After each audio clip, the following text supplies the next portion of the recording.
4 PM news network में दोस्तों आपका स्वागत है। मैं हूं आपके साथ राशिद जहीर।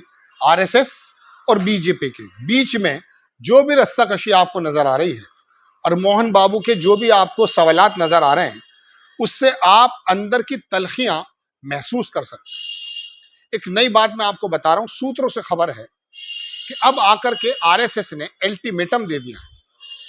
मोदी जी या तो अध्यक्ष अपनी पसंद का चुन लें या फिर दूसरा काम ये करें, प्रधानमंत्री पद छोड़ दें। ऐसा लोग बता रहे हैं।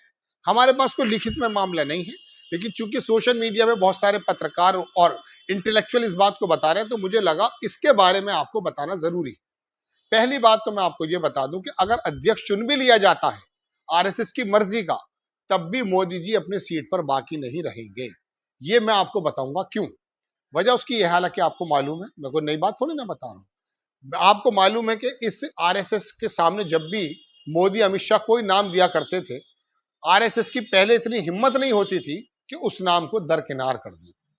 नितिन गडकरी हो, राजनाथ हो और अमित शाह हो, कोई भी हो, बाद में वो नड्डा साहब आ गए। लेकिन उसके बाद हुआ यूं कि भारतीय जनता पार्टी ने जब पूरे संगठन पर कंट्रोल कर लिया, तो आरएसएस को थोड़ा साइड लाइन कर दिया गया। आरएसएस ने इसमें ज्यादा उत्तेजना भी नहीं दिखाई। ठंडा संगठन है, जहर घोलता रहता है, ऐसा लोग बताते हैं। उसके बाद क्या हुआ, भारतीय जनता पार्टी का गिराफ, मोदी जी का गिराफ नीचे आने लगा। आरएसएस ने अपने पर खोल दिए।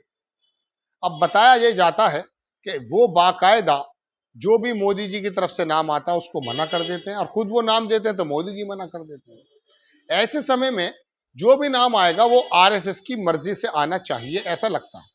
लेकिन आरएसएस ने कहा कि अगर आप संगठन का, यानी कि सर्वे सर्वा बीजेपी का अध्यक्ष अगर आप चाहते हैं, माफी चाहूंगा मैं आरएसएस का नाम ले गया, बीजेपी का अध्यक्ष अगर आप चाहते हैं तो आपको कुर्सी छोड़नी पड़ेगी। अब ऐसे समय में अगर वो कुर्सी छोड़ नहीं पाएंगे, तो आपको मालूम है मोदी जी कुछ भी कर सकते हैं, वो कुर्सी नहीं छोड़ सकते।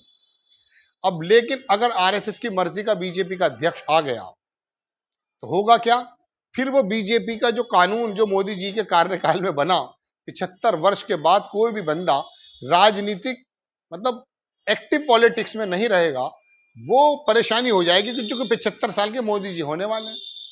अब ऐसे समय में अगर आरएसएस का बंदा भारतीय जनता पार्टी का अध्यक्ष बन जाता है, वो अपने तरीके से पूरे भारतीय जनता पार्टी के तंत्र को चलाएगा, और वो कहेगा मोदी जी, जब आपने मुरली मनोहर जोशी, अडवाणी और तमाम लोगों को 75 साल का होने पर रिटायर कर दिया है, तो आपके अंदर कौन से सुर्ख आपके पर लगे हैं। अब भारतीय जनता पार्टी तो वैसे भी कमजोर है, मोदी जी का गिराफ तो कई प्रदेशों में वैसे भी नीचे गिरता जा रहा है, तो वो बंदा जो भारतीय जनता पार्टी की तरफ से चुना जाएगा, वो मोदी जी पर सबसे पहले तलवार लटकाएगा कि 75 वर्ष के हो गए, अब आपको वापस आ जाना चाहिए। अब आरएसएस की तरफ से खबरें ये आ रही हैं कि अल्टीमेटम दे दिया गया। अल्टीमेटम ही शब्द बता रहे हैं लोग, चुनौती दे दी गई है कि या तो प्रधानमंत्री पद छोड़ दीजिए या फिर हमारी मर्जी का बीजेपी अध्यक्ष बना दीजिए। यानी कि एक तरफ अब खाई है, एक तरफ समंदर है। क्या करें मोदी जी, प्रधानमंत्री पद छोड़ नहीं सकते मिनट भर के लिए भी, और जाहिर सी बात है अभी 75 साल के जब हो जाएंगे, कोई उनसे पूछ सकता है। केजरीवाल ने पिछले दिनों जेल से आने के बाद जब ये सवाल उठाया था कि 75 साल के बाद मोदी जी रिटायर हो जाएंगे, तो अमित शाह ने आकर और बाकी भारतीय जनता पार्टी के नेताओं ने आकर सफाई दी थी कि नहीं, मोदी जी तो 2029 और 2035 और 2047 तक लड़ेंगे। किसी ने कोई ऐतराज करने की कोशिश भी नहीं की, कर ही भी नहीं सकता। लेकिन उस समय योगी आदित्यनाथ पर भी उन्होंने, केजरीवाल ने कहा था कि इस इलेक्शन के बाद, 2024 के इलेक्शन के बाद योगी जी को हटा दिया जाएगा। तो योगी आदित्यनाथ के बारे में तो अमित शाह ने कोई शब्द कहा नहीं था, लेकिन मोदी जी के बारे में सफाई जरूर दी, और ये दी कि नहीं, वो तो प्रधानमंत्री रहेंगे। दोस्तों बात यह है कि आरएसएस अब उस मोड में है कि जो पहले कभी नहीं देखी गई। क्योंकि भारतीय जनता पार्टी कमजोर हो गई है, मोदी जी कमजोर हो चुके हैं। अब आरएसएस की चुनौती या तो प्रधानमंत्री पद पर रहिए या फिर हमारे बंदे को भारतीय जनता पार्टी का अध्यक्ष बना दिए। और अब की बार अगर आरएसएस का बंदा, हालांकि बनता हमेशा उसी की मर्जी से है, लेकिन आपस में कोलिशन होता था। अब की बार जो संजय जोशी का नाम आया था, अब की बार आरएसएस की तरफ से अगर भारतीय जनता पार्टी का कोई बंदा भारतीय जनता पार्टी का अध्यक्ष बनता है, तो आप उसे जेपी नड्डा मत समझिएगा, कि जिनके बारे में मैं नहीं कह रहा हूं, लोग कहते हैं कि बिल्कुल एक मिट्टी के गुड्डे हैं, मोदी जी की चाय किधर भी बिठा दें, किधर भी लिटा दें, किधर भी खड़ा कर दें। अब की बार आरएसएस का बंदा जो भारतीय जनता पार्टी का अध्यक्ष बनेगा। और संजय जोशी के बारे में जो बात आ रही थी, वो तो वैसे ही मोदी जी के और उनके बीच में डिस्टेंसेस पूरा देश जानता है। तो वो आरएसएस की मर्जी से चलेगा। और आरएसएस की मर्जी से चलने का मतलब यह है कि मोदी जी के पूरे क्रियाकलापों पे, जो कि संगठन के अंदर उन्होंने अपना वर्चस्व हासिल कर लिया, अमित शाह और मोदी जी ने, मतलब उत्तर प्रदेश को माने, राजस्थान को माने, पंजाब को माने, गुजरात के तो खैर उनकी अपनी टेरिटरी है, लेकिन बात यह कि किसी भी प्रदेश का कोई नेता भारतीय जनता पार्टी का आवाज नहीं उठा सकता दो गुजराती लोगों के सामने। उनका पूरा वर्चस्व आ गया है।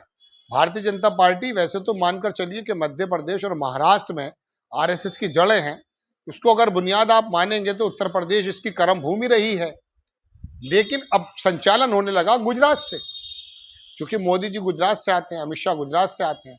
ये वाली बात उत्तर प्रदेश के नेताओं के मन में तो जरूर होगी, इसमें तो कोई दो राय नहीं है, लेकिन वो कह नहीं पाते, क्योंकि मोदी जी का ऑरा कुछ इस प्रकार से गोदी मीडिया और बाकी भारतीय जनता पार्टी के लोगों ने बनाया था कि गोया के वो भगवान हो।